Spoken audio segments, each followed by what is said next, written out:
This is Ron's introduction. He's going to be giving a speech. Plot Your Course is the title of the speech, and this is a level 5 speech. Prepare to speak professionally. At the end of every semester, Ron likes to give advice to his students on how to find their way in the world. Today, Ron will be practicing this speech, and hopefully others will find it useful as well. Ron is doing his level 5 project, Prepare to Speak Professionally. Please help me welcome Ron giving his speech, Plot Your Course.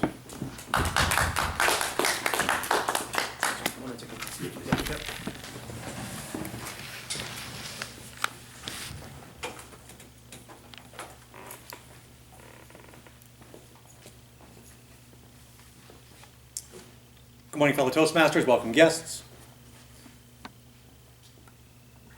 Through the course of a semester, I teach wonderful computer science skills, beautiful, resplendent ideas and concepts. But the question comes down to why? Why learn these things? Why does it matter? Where will I use them? What are they for? There's an important quote, I think, by Lewis Carroll. If you don't know where you're going, anywhere will get you there. You have to have direction in life. It's not useful to just flail around. Like even acquiring money. What's it for? Is it so that you die with a bank account with a bunch of zeros after it? I don't think that's useful. So it's important to have direction in your life. I would encourage you to think of your life as a story. Many things in life are difficult. They're difficult, so we have to use metaphors to think of them. We have to simplify them. A metaphor acts as a model. I think story is an excellent metaphor for your life. It gives a good framework. This is what a good story looks like. You've probably seen this in English class. It's the story mountain, where it starts off, they explain what's going on with the story, and then there's a conflict, and the tension rises, tension falls as these conflicts happen. And ultimately, this is the climax of the story where the resolution happens. Now, in your life, you should have something you're aiming for, some kind of climax. Now, you might think, well, I'm not going to put challenges in my way. Why would I deliberately put obstacles in my path? Trust me, you don't have to. Life will do that for you. You aim here. If you aim for something meaningful, you will find the obstacles, and you will have to overcome them if you're aiming for something meaningful. Here's a boring story. I think a lot of people live their life this way. Nice and safe. I made a little objective, and down. And a little objective, and down. This is the part I'm worried about. If you look back over your life, and there's nothing you've accomplished, there's no goal, there's no, well, I didn't die until now, I guess. Is that the story you want? And the only way you get that meaningful story is by planning for it. Is by starting now and looking at your life and saying, I want to achieve something meaningful. Now, as you're thinking about what to study in university, where to put your time, now, a lot of people give you bad advice. They tell you, follow your passion. That's all that matters. You do have to simplify problems in order to solve them. The choice of what to study in life is very, very complex. And so you have to simplify it, but you can't oversimplify it. And I think these are the 3 criteria that matter the most. You have to be doing something you like. You have to be doing something you're good at. And you have to do something that society respects. And I do mean money. But I think it's important to think of it this way. The reason you get money is because you're filling a need. Some people think, well, if you're focused on money, well, you're greedy. If you're focused just on money, yeah, I guess. But if you want to be a doctor because you want to save lives, that's great. You'll get paid for it. You'll get paid well. A lot of people find themselves in one of these 3 categories here. I want to just look at them for a minute.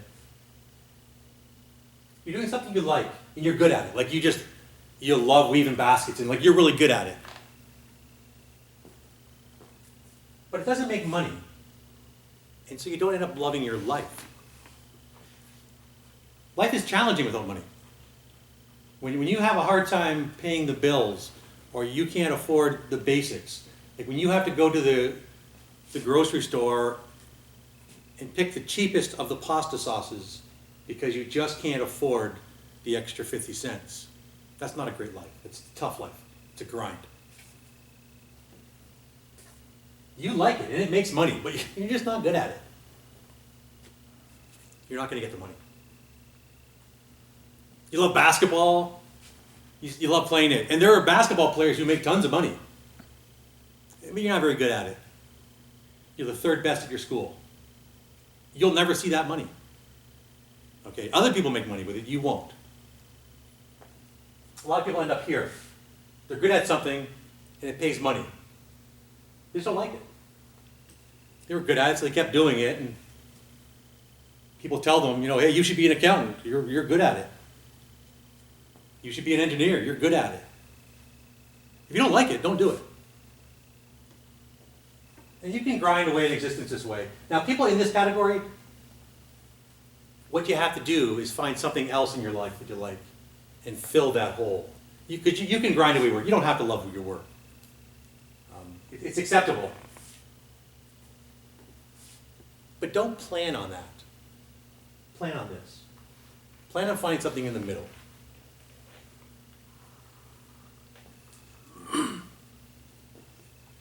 When you're trying to bring down the complexities of life to make it so it's manageable, one of the best things you can do is build a personal vision statement. When I was a teenager, my personal vision statement wasn't very well fleshed out. It was simply, I want to leave the world a better place than I found it. I want to be a good husband and a good father and a pillar of the community. That was it. That was as far as my vision went. And that's not terrible, but I think we can do a little better if we give it some thought. I just kind of stumbled on my ideas. But even then, it's useful. When you come on problems in life, when you're looking at your neighbor who has their Lexus in their driveway, you think, oh man, what did I do wrong? I don't have a Lexus. You did nothing wrong. The story's playing out as it should. Okay? If, at the beginning, you say, whoa, I really want a Lexus, you make it happen. But if that's not part of your vision, then don't be upset when you don't have it. It's not part of your story, and that's okay. I want to go over just a couple, what do good vision statements look like? There's a lot here, I know. I'm just going to read them to you. My personal vision is to be a leader in my field, using my expertise to create positive change in the world. I will work towards developing my skills and building meaningful connections with others in my industry. It's short, but it has a lot in it. And when you come on challenges in life, should I take this promotion? Should I move here? You can reflect on your vision and say, does this make sense? Don't be a slave to your vision statement, but it acts as a real quick, hey, what should I do? Should I be doing the right thing? And it avoids these moments in life when you reflect on your choices and think, wow, why did I do this? Why did I do that? If you have your vision statement, you're like, I know where I'm going. I know who I am. My personal vision is to live a life of balance and harmony, where I'm able to pursue my passions while also prioritizing my physical, emotional, and spiritual health. I will work towards creating a lifestyle that allows me to thrive in all areas of my life. If that's what you really want, do that. Make your whole life embrace that. It's not wrong, it's not better nor worse. You get to decide for yourself what your personal vision is. That's why it's personal. I want to help infants grow in a comfortable and learning environment. This connects me to my empathy and sense of caring.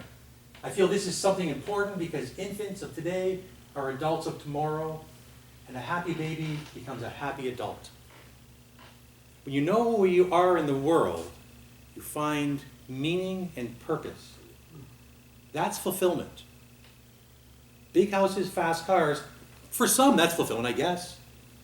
You want to own your own private jet? Is that fulfillment? Maybe. But you have to look internally to find this.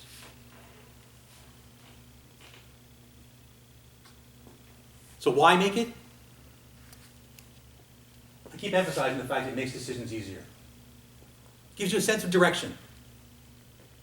You're going to have times in your life when you have multiple choices.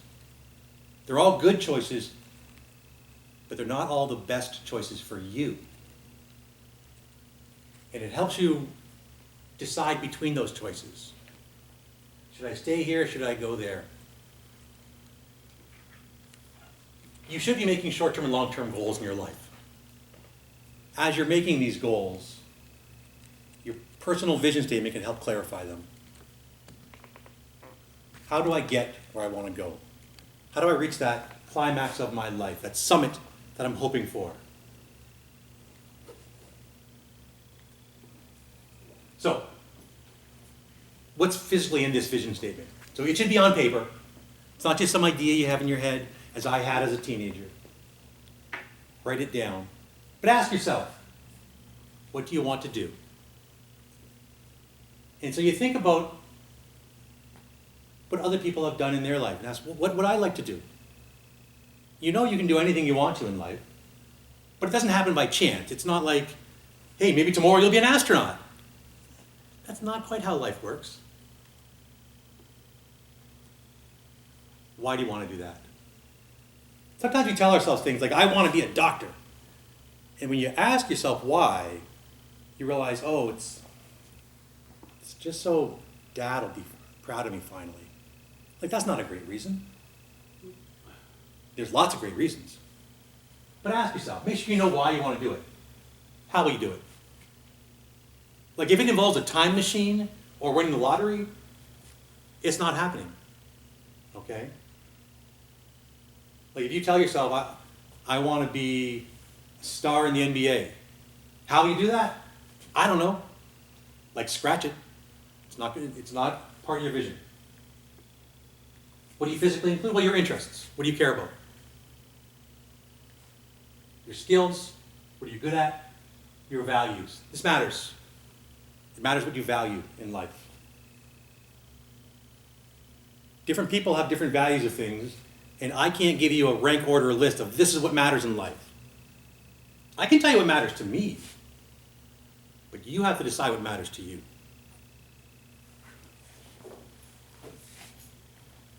So you start the process by reflecting. You think of the things you've done in your life, things you've enjoyed. Memorable things. Things you've seen others do that you were impressed by. And you thought, oh, I'd love to do that. So you spend a few minutes, clear your mind. Put 5 minutes. Reflect on your life, the things you constantly come back to. Then, you write a letter. You picture yourself in your future. You're 80 years old. Write a letter to yourself now. In that letter, you list your successes. So you write a letter of all the things you've done, all the accomplishments you've made. You list your successes. Then from your letter, you extract the key elements. What things really matter to you? As you're talking about, with pride of the things you've done, extract the things that matter to you. Because when you talk about all, like your ideal letter of where you are, you're going to naturally have things that you love. So if you can imagine the things that you love from the future, now it's time to start aiming at those. Then you write your actual vision statement. You write it down. You can look up other vision statements, but they should be short, they should be concise, they should have your interests, your values, what you care about, how you're going to get there.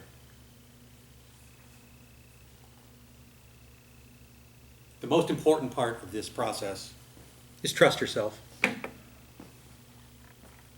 Your vision statement is there to help guide you. Over your life, though, you've learned a lot of things. All those things that you learn that you can't quite articulate, that's your intuition. It's in you. It's in you, you know it. If your vision statement says, you should do this, you're like, well, I gotta do this, I guess. If it doesn't feel right, don't do it. Trust yourself above all else. Trust that you know if something feels wrong.